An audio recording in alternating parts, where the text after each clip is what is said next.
তাতে করে কাজে আসতে চাচ্ছে না। বউ কাজ আসতে দিচ্ছে না, তা জোর করে আইছে। আমি ভালো থাকলে আমার ভাতের অভাব নেই, দরকার আরো 5 দিন বসে থাক খরার ভিতরে জোর ফাটাবে না। না অবস্থা দেখতে পাচ্ছেন না, গিরিশ গলতেছে কাঁদিয়ে।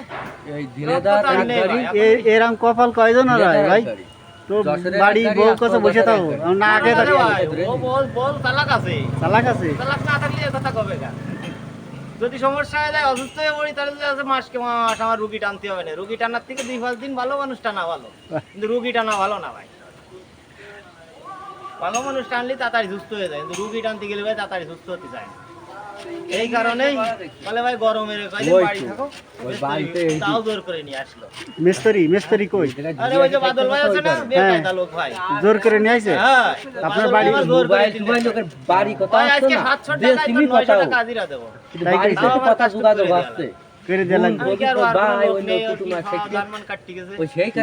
আমি তো আর কাঁচি দড়া নেই ভাই, না কাঁচি থাকলে যদি এই কাজ শিখতাম ধান কাটা, তাহলে আর করা লাগবে। এই জন্যই ঢালাই করতে আইছেন, হ্যাঁ, জোর করে নিয়ে আইছে। কি করো এখন, না আসলে উপায় নেই।